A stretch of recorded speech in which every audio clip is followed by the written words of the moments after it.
जय श्री कृष्ण दोस्तों, मैं फिर एक कहानी लेकर आई हूँ। मेरा नाम प्रिया है। मैं बहुत खुश थी कि मेरी शादी रवि से होने वाली है। शादी घर वालों की मर्जी से ही तय हुई थी। मेरे भैया की शादी अभी 1 साल पहले ही हुई। मेरी भाभी का नाम रचना है। मेरी भाभी बहुत सुंदर, साथ ही बहुत हंसमुख है। हंसना और बातें करना उन्हें पसंद है। जब से भाभी घर आई, घर में एक अलग ही माहौल रहता है। मेरी भाभी से मेरी अच्छी बनती है, लेकिन एक बात की वजह से मुझे नहीं पता था कि मेरी सोच इतनी बदल जाएगी। एक दिन रवि जब घर आए, तब मैं भाभी और रवि के साथ उनके कमरे में थी। हम लोग बैठे ऐसे ही बातें कर रहे थे। जैसे कि मैंने पहले ही बताया कि मेरी भाभी बहुत हंसमुख हैं, मजाक करती हैं। ऐसे ही बातों बातों में उन्होंने रवि से कह दिया, आपने भी क्या देखकर इसे पसंद कर लिया? आपका दिमाग तो सही है, अभी भी मौका है, आप बच सकते हो। शादी अभी हुई नहीं है। इतना भी होता तो शायद मैं बर्दाश्त कर लेती, लेकिन उसके बाद जो रवि ने कहा उससे मुझे ज्यादा बुरा लगा। रवि ने कहा कि क्या करूं भाभी, आपके जैसी सुंदर तो मुझे शायद मिलेगी नहीं, तो अब जो मिली है उसी से कर लेता हूँ। बात मजाक में ही हो रही थी, लेकिन मुझे वो बात दिल पर लग गई। उस समय मैंने भी बात हंसी में टाल दी, लेकिन मुझे अब वो बात सोने नहीं दे रही थी। मैं पता नहीं क्या क्या सोचने लगी थी। मैं अपने आप को भाभी के साथ कंपेयर करने लगी थी। मुझे उनसे और उनकी सुंदर होने से जलन होने लगी थी। एक छोटी सी बात मेरे अंदर यह बदलाव ला सकती है, मैंने सोचा नहीं था। उस बात का जवाब देना चाहती थी। मैं कुछ भी सोचने लगी थी। मैं सोच रही थी कि कैसे उन्हें भी रुलाऊं। शादी की तैयारियों के साथ मेरा दिमाग भी कहीं और ही चलने लगा था। एक दिन भाभी शॉपिंग करने मम्मी के साथ बाहर गई। घर में भैया थे। मैंने सोचा था कि भैया को कुछ ऐसा कहूं जिससे इन दोनों के बीच में झगड़ा हो जाए, थोड़ी कहासुनी हो, भाभी थोड़ी परेशान हो। उस समय मैं बस इतना चाहती थी, लेकिन मुझे नहीं पता था कि मेरी इस बात से उन दोनों की जिंदगी में जहर घुल जाएगा। भैया भाभी को फोन कर रहे थे और पूछ रहे थे कब तक आओगी। भाभी ने कहा बस आ रही हूँ, थोड़ी देर रुको। भैया बोले कि पहले भी तुमने यही बोला था, थोड़ी देर रुको, कब आओगी ये बताओ। मैंने उस बात को पकड़ लिया और भैया के फोन रखने के बाद मैंने कहा कि खूबसूरत लड़कियों की बात का कोई भरोसा नहीं होता भैया, पता नहीं क्या क्या छुपाती रहती हैं, क्या झूठ बोलती है। आखिर वो भाई तो मेरे ही थे। उन्होंने भी मेरी इस बात को पकड़ लिया। पूछा क्या बात है, क्या बोल रही हो, तुझे कुछ पता है क्या? मैंने जानबूझकर ऐसा दिखाया कि मैं कुछ जानती हूँ और उनसे छिपा रही हूँ। मैंने कहा नहीं नहीं, ऐसा कुछ नहीं, बस मैं तो ऐसे ही बोल रही थी। भैया ने फिर पूछा तो मैंने ज्यादा उन्हें परेशान किया। मुझे पता था कि वो जितना परेशान होंगे भाभी भी उतना ही परेशान होंगी। मैंने उन्हें ऐसे ही कहा कि भैया मैं क्या बताऊं, आप खुद समझदार हैं। वो बोले क्या मतलब है, क्या बोलना चाहती है, साफ साफ बोलना। अच्छा हुआ उसी समय भैया भाभी मम्मी और भैया आ गए।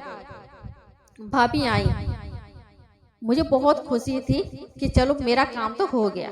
भैया उनके आते ही अपने कमरे में चले गए। बस मुझे अब भाभी का वैसा चेहरा देखना था जो मैं देखना चाहती थी। भैया करीब 1 घंटे बाद जब कमरे से बाहर आए और भाभी आई, उनका चेहरा बयां कर रहा था कि मैंने जो बोला है उसका असर उन पे हो गया।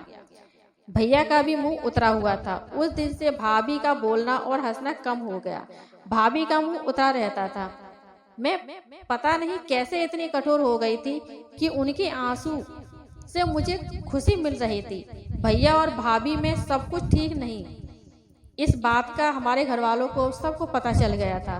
भाभी अब मुझसे भी बात नहीं कर रही थी, लेकिन मुझे बुरा नहीं लग रहा था। एक दिन भैया भाभी से किसी बात पर बिगड़ गए और सबके सामने उन्हें घर से जाने को कहने लगे। मम्मी और पापा ने कहा कि क्या हुआ, क्या बात बोल रहे हो, कहाँ जाएगी वो, ऐसा क्या हुआ? लेकिन वो बोले कुछ नहीं। भाभी को वो बात बहुत बुरी लगी और वो घर जाने के लिए मान गई। शादी सर पर थी। भैया बोले उसे जाने दे। भाभी मेरी तरफ देख रही थी, लेकिन मुझे ना बुरा लग रहा था ना मैंने उन्हें रोका। भाभी अपने घर चली गई। शादी में सिर्फ 10 दिन बाकी थे और भाभी घर से चली गई। घर में मम्मी, भैया और पापा को देखकर अब मुझे थोड़ा बुरा लगने लगा था, पर मैं अब कुछ नहीं कर सकती थी क्योंकि बात बहुत आगे निकल गई थी। सच बताऊं तो बात इस हद तक चली जाएगी इसका मुझे भी अंदाजा नहीं था। शादी के समय सभी के मुंह उतरे हुए थे और इसका कारण मैं थी, लेकिन यह बात मैं कैसे बता सकती थी। भाभी को मम्मी ने फोन किया लेकिन वो नहीं आई। घर का माहौल ही बदला गया। भैया से सभी पूछ रहे थे कि ऐसा क्या हुआ है, लेकिन वो किसी को कुछ नहीं बता रहे थे। बस ऐसा लग रहा था जैसे घर की रौनक ही चली गई। शादी को एक दिन बचा था और भाभी अचानक ही वापस आ गई। भाभी को देखकर मम्मी खुश थी। मैं भाभी से बात नहीं कर रही थी, सोच रही थी किस मुंह से बात करूं। मेरी वजह से भाभी इतनी परेशान जो हुई। भाभी खुद ही मेरे पास आई। मैंने बोला, आप आ गई? वो बोली, हाँ। मैंने सोचा कि अगर मैं नहीं आती तो तुम्हें तैयार कौन करता। भाभी ने ऐसा कहा तो मैं रोने लगी। भाभी ने कहा कि मुझे तुम्हारे भैया की बातों का इतना बुरा नहीं लगा, ठेस तो मुझे तुमने पहुंचाई है। मैं घर से भी तुम्हारी वजह से गई थी। मैंने सोचा था कि तुम मुझे फोन करके बुलाओगी, लेकिन तुमने ऐसा नहीं किया। मुझे नहीं पता तुमने ऐसा क्यों किया, लेकिन मैं तुम्हें एक बात समझाना चाहती हूँ। अब तुम्हारी शादी होने वाली है, तुम दूसरे घर जाओगी। कुछ ऐसा मत करना जिसके बाद तुम्हें पछताना पड़े। मैंने भाभी को कहा कि मैं भैया को बता देती हूँ कि वो मजाक था। भाभी बोली, तुम उसकी चिंता मत करो। उन्हें अगर अपनी पत्नी पर विश्वास नहीं तो उनकी गलती है, तुम्हारी नहीं। मैं उनसे निपट लूंगी। शादी का समय है, तुम खुश रहो। भाभी के आते ही घर में रौनक आ गई। इस गलती ने मुझे बहुत कुछ सिखाया। मेरे अंदर की जलन और ईर्ष्या को खत्म कर दिया। मेरे अंदर एक डर पैदा कर दिया कि मैं कहीं गलती से भी किसी के साथ कुछ गलत ना कर दूं।